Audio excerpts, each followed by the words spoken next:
Hello po mga katiknik, dito na naman po tayo. Meron na naman po tayong gawin. Meron naman po akong ituturo sa inyo kung paano ikumpuni yung nasisira nating mga ilaw. Ito, maraming nasirang mga ilaw. Binigay ito sa akin sa may palengke po. Ito marami. Ito puro na ito sira, mga ilaw. Itatapon na sana ito, pero sinabi ko wag sa akin na lang, wag na lang ito itapon kasi pwede pa man itong ayusin. Papakita ko sa inyo kung paano ayusin ang nasirang ilaw. Yung mga lead na ilaw, maayos pa rin yan.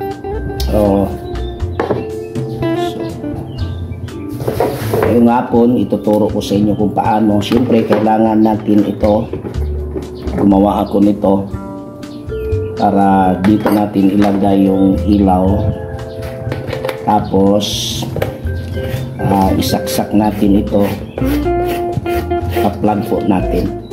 Ito may nilagay na ako dito, pa-plug po natin. Tapos yan, hindi umilaw. Yun lang, liit lang ng ilaw. Yan, ang ibig sabihin, yan po ay mga sira na yan. Na ito po na mga bulb, yan. Sira yan, sira yan, sira yan. Kaya hindi maayos ang kanyang pag-ilaw. Ito, madali lang itong gawin. Ganito yan. Ang pangalan po nito ay toaster. Ginagamit po ito sa pagkumpuni ng cellphone na ayos. So, pwede rin kahit hindi ganito, yung puller, yung pambunot ng puting buhok, pwede nyo rin gawin. So ang ginawa ko, pag magganyan ka, makukuryente ka kasi naka-flag man yan. O ibabalot mo yan. O, ito po, tingnan nyo. Ito kahit wala na itong wire na ito na maliit, kahit wala na yan, pwede na rin. So, nilagyan ko lang yan ng wire. Pakita ko sa inyo. Ito mga katiknik.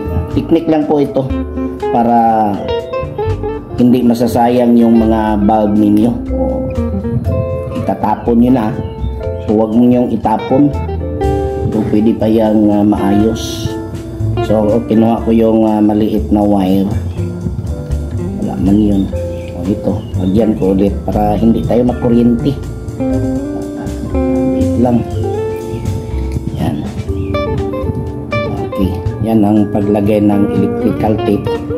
So para hindi ka makuryente. Ang tester. Ito ang gawin nating pang tester. Ito. So pag tester niyan, ganyan lang talaga. Ibig sabihin, so hindi pa rin umilaw kasi may kasama pang mga pundi. Ito. Tingnan nyo, umilaw na. Okay. Umilaw siya kanina. Kasi ito, umilaw din. Yan, nag-tester yan. Kita niyo mga katiknik, umilaw. So ang gawin natin, kunin natin yung mga sira. Tingnan nyo So syempre, before natin makukuha yung mga sira, so lagyan nyo lang ng marka kung saan ang sira. Ito, sira ito.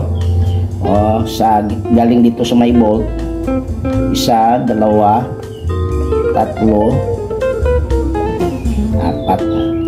4 na bulb ang sira nito. Siyempre bubunutin natin yung saksak para hindi tayo makuryente mga katiknik. Ikunin natin yan. Nabigyan naman nga, nalagyan man natin ng tapos ganito lang, kuha ka lang ng pliers, tapos pihit mo lang. Masisira na yung bulb. Sira na yung bulb. Ito pa yung isa. Sirain na rin natin kasi sira naman yan. Sirain pa rin natin. Kunin, ang ibig natin sabihin, kunin na yung bulb kasi wala naman yung silbi. Ganyan. Pa, isa. Kunin lang natin yan. Tapos siyempre kailangan natin ng lead. Soldering lead po ito. Tapos may tanda na rin tayo na soldering iron. So, tapos hindi na yan nakasaksak ha. Baka sabihin nyo nakasaksak, makuryente kayo. Huwag nyo isaksak. Tapos ano lang, soldahin nyo lang yan para makonek siya. Wala naman yung bulb, lagyan nyo lang ng soldering lead. So dali lang ito ang pagkumpuni. Hanggang sayang kasi magbabayad pa kayo, bibili na naman kayo ng bago. O yan,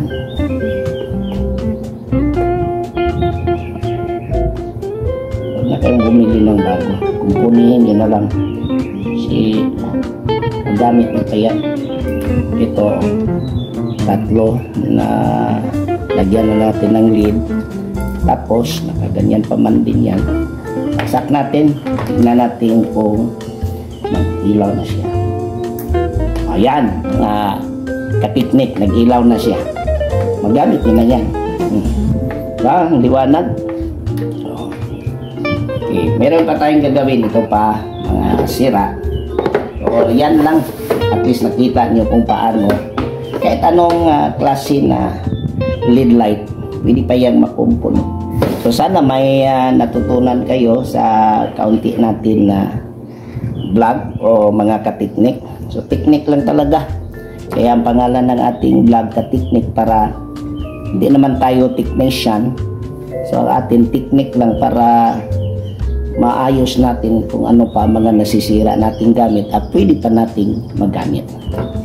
So sa susunod naman na vlog, so meron na naman akong ituturo sa inyo na ibang technique na naman.